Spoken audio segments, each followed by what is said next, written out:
Hello everyone, my name is Paul Mayoi, and we're back. Pokemon Y Shiny Hunting episode 241, Lapras. If you didn't watch the last episode, why didn't you? And before I get into this episode's topic, I want to talk about two things. And I think they're both about Pokemon Soul Silver. At least, well, yeah, I think, because I kind of remembered what I wanted to say, but I'll say the one that I remember right now. So what I mean by Pokemon Soul Silver is the bug catching contest. So yeah, I'm like 100, not maybe 99.9%. That's how sure I am. But so pretty much when you win the bug catching contest, you always get a Sunstone the first time, no matter how many times you soft reset. I'm pretty sure you always get a Sunstone. So in order to actually get the other items each time, you'll have to actually accept the Sunstone, save it, and either wait for the next Tuesday, Thursday, or Saturday, or just change the time on your DS or console if you're playing an emulator. Um, so yeah, so that's pretty much because there's no way that I got 4 Sunstones total on that game. I don't even think my kind of luck can pull that off. It must be you always get that the first time. So just a warning for all you, just in case you struggle like I did and still wonder why the heck you don't get anything other than a Sunstone.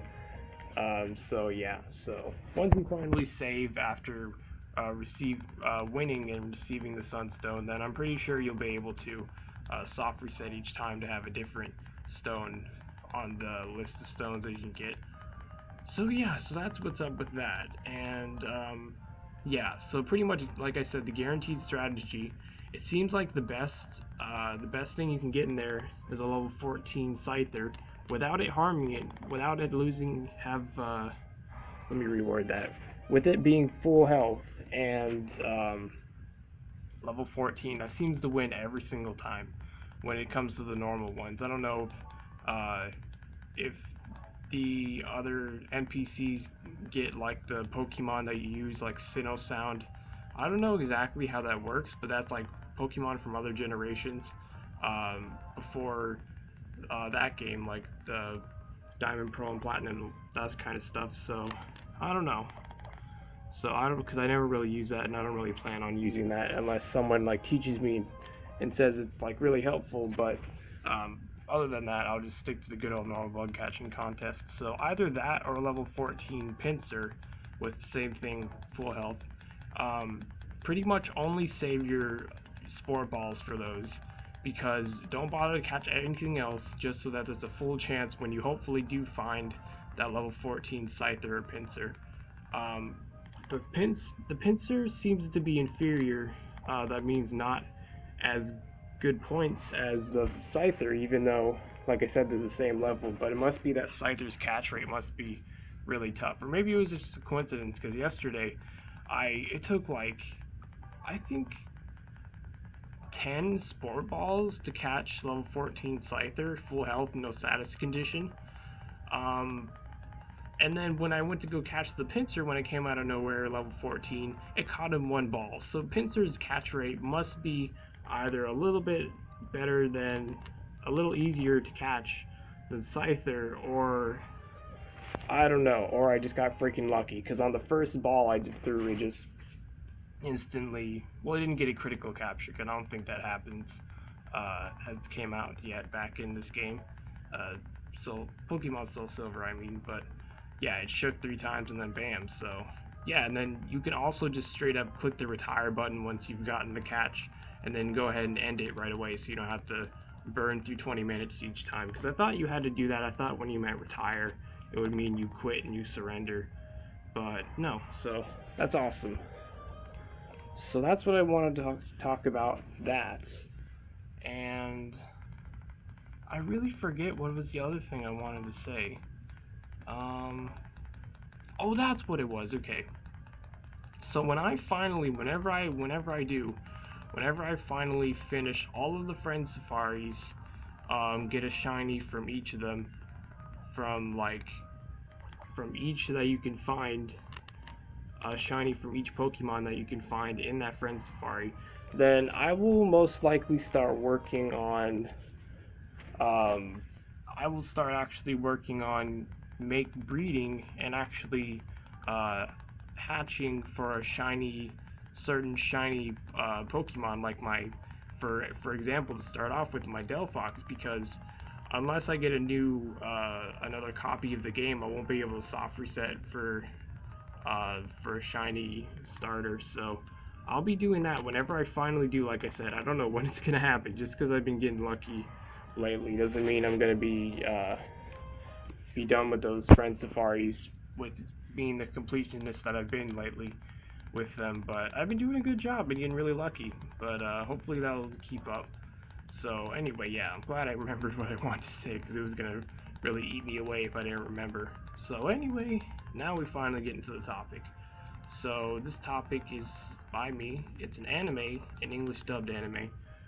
So you can choose to listen or not. You can like read the episode if you really don't care about listening about it. Or you can, oh yeah, also there's going to be spoilers, of course, so yeah, be warned of that. But anyway, I'll give you a chance to mute now if you don't want to listen.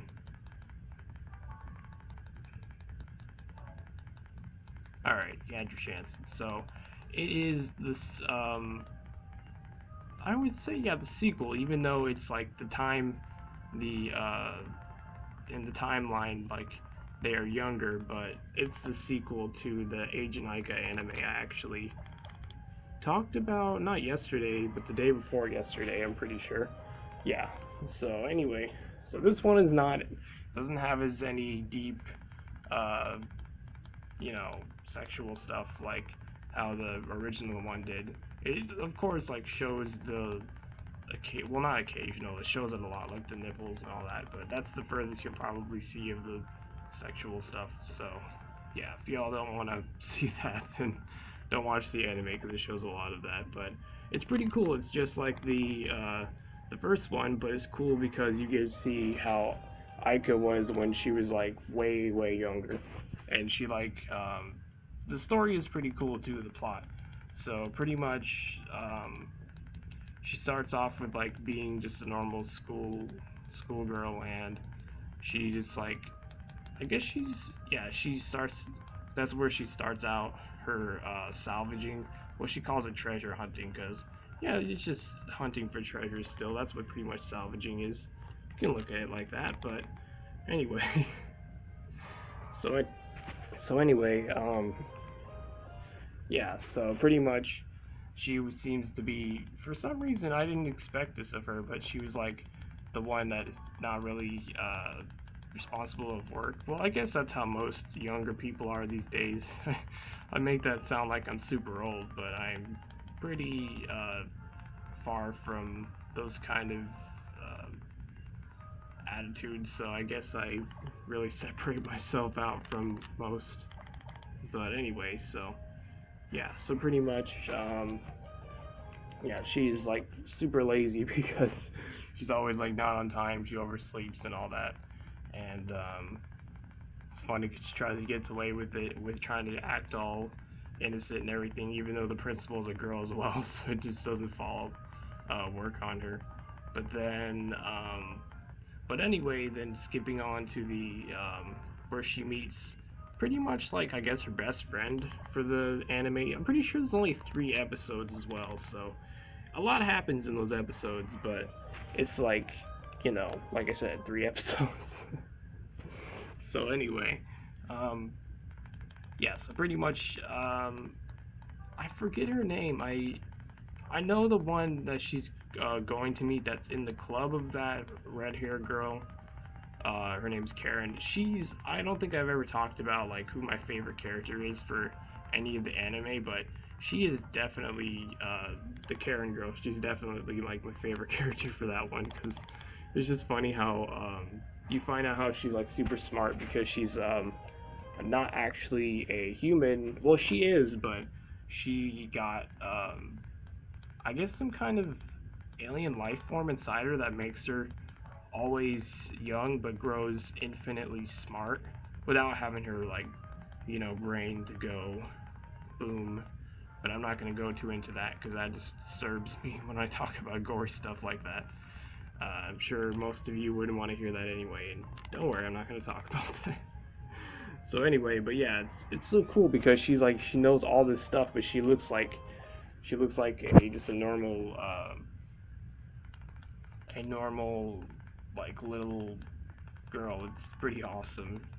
But anyway, so yeah, it's funny because they're always like pointing that out, how she has like the best features or something like that, and she just is like super smart.